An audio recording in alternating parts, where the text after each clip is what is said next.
قرآن مجید نے فرمایا یا ایھا آمنوا اجتنبوا کثیرا من الظن ان بعض الظن اثم، فرمایا ایمان والو بہت ساری بری سوچوں سے بچو، بعض گمان بھی گناہ ہے۔ اور صحیح مسلم میں حدیث ہے، حضور نے فرمایا بدگمانی بہت بڑا جھوٹ ہے۔ آپ نے کس طرح کسی بندے کے بارے میں، سارے محکمے کے بارے میں سوچ لیا۔ میں برطانیہ میں تھا تو مجھے ایک صاحب کہنے لگے پاکستان کا بڑا برا حال ہے، مولوی بھی برے، فلانے بھی برے، سیاستدان لوٹ کے کھا گئے، اس نے یہ کر دیا۔ میں نے کہا آپ دور بیٹھے ہیں، آپ کو کیا پتا ہو، میرے وطن کا یہ حال نہیں ہے اللہ کے فضل سے۔ یہ تو تھوڑا عرصہ پہلے سیلاب آیا تھا تو جس بیٹی بیچاری نے سلائی مشین پر بیٹھ کے اپنا جہیز خود بنایا تھا نا، اس نے بھی اپنے ابا سے کہا تھا کہ یہ آپ سیلاب والوں کو دے دیں، میں 3 کپڑوں میں رخصت ہو جاؤں۔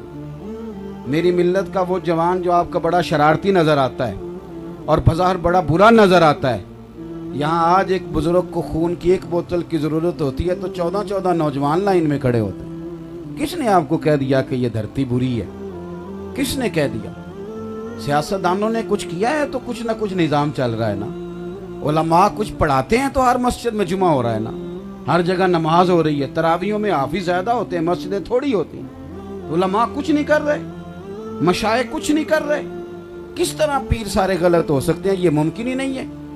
تو ہم نے یہ کیا کہ تیزی سے بدگمانی پھیلائی اور اس نے ہمارا نقصان کیا۔ میرے رسول کائنات صلی اللہ علیہ وسلم نے ہمیں اچھا سوچنے کا مشورہ دیا۔ اور آپ کو بتاؤں پاکستان میں ڈپریشن کے مریضوں کی تعداد اب 65% ہے۔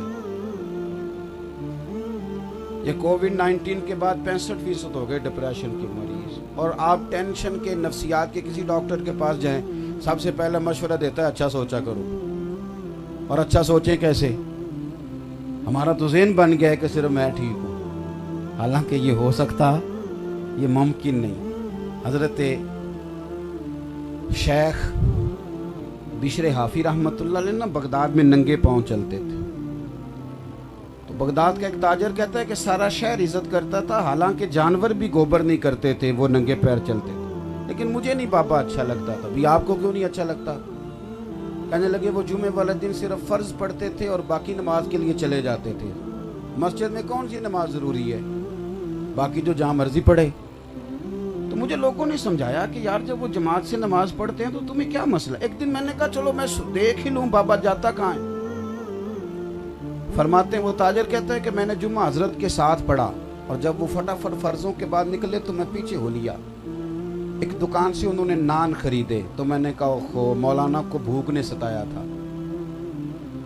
اس لیے یہ جلدی آ گئے، سنن اور نفل پڑھے ہی نہیں۔ تھوڑا آگے بڑھے تو انہوں نے ایک ہوٹل سے کباب لیے تو میں نے پھر کہا کہ ان کی عمر دیکھو اور ذائقے دیکھو۔ کہتے ہیں وہ جنگل کی طرف مڑے تو میں نے پھر کہا کہ اب بابا نا مریدوں سے چھپ کے یہاں سبزے پہ بیٹھ کے کھائے گا۔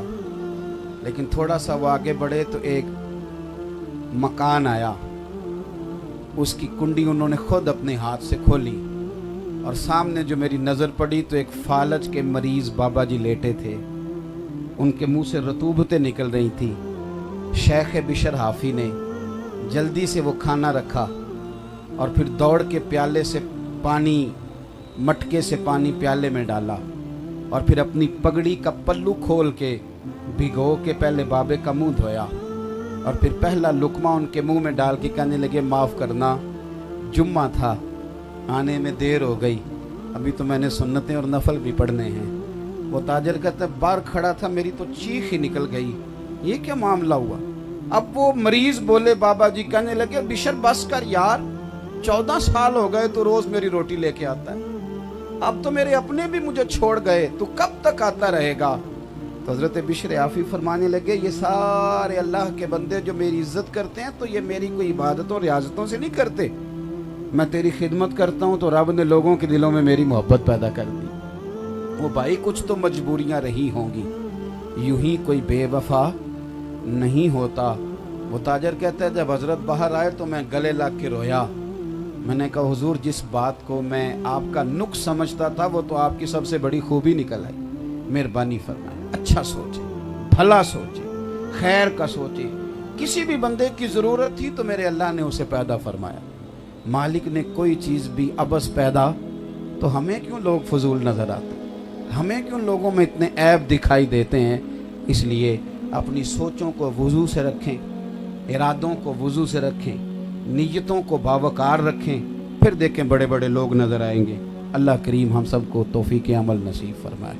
اللہم صلی علی سیدنا محمد معدن الجود والکرم وآلہ وصحبہ وعطرتہ وبارک وسلم۔ اللہم انا نسألک العفو والعافیۃ فی الدین والدنیا والآخرہ۔ اللہم اعنی علی ذکرک وشکرک وحسن عبادتک۔ مالک کریم ملک محمد شہزاد صاحب، ان کے گھر کے لیے دعا ہے، اللہ ان کے گھر میں برکت فرما۔ اس گھر سے تعلق رکھنے والے جتنے لوگ دنیا سے گئے ہیں اللہ سب کی مغفرت فرما۔ اور اسحاق صاحب کے لیے دعا ہے، اللہ انہیں شفا عطا فرما۔ بھائی وقار صاحب کے لیے اور دیگر حضرات کے لیے دعا کرنے کو کہا گیا، اللہ شفا عطا فرما۔ ہم سب کے گناہوں کو معاف کر دے، ہماری غلطیوں سے درگزر فرما، ہمیں مسجد کا پیار عطا فرما۔ اے اللہ قرآن پاک کی محبت عطا فرما، ذکر و فکر کی، درود و سلام کی توفیق عطا فرما، دین کی صحیح سمجھ عطا فرما، اخلاق عالیہ کی توفیق عطا فرما۔ جن دوستوں نے یہ خوبصورت بندوبست کیا ہے ملک برادران، اللہ انہیں بہترین صلہ عطا فرما، اپنی بارگاہ خیر سے انہیں اجر جزیل نصیب فرما۔ اللہ عالم اسلام کی خیر فرما، کشمیر کے مظلوموں کی، فلسطین کے مجبوروں کی، برما کے بے سہارا مسلمانوں کی مدد فرما۔ جہاں جہاں مجاہدین اسلام برسر پیکار ہیں ان کی غیبی امداد فرما۔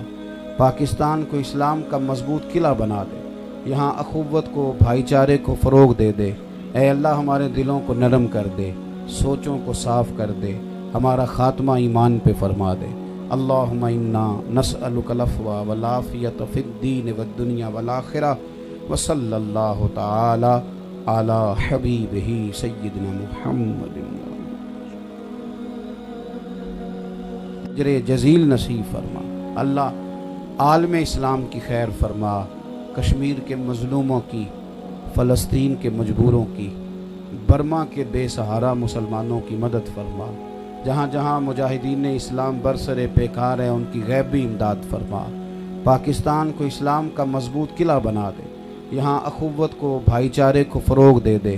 اے اللہ ہمارے دلوں کو نرم کر دے، سوچوں کو صاف کر دے، ہمارا خاتمہ ایمان پہ فرما دے۔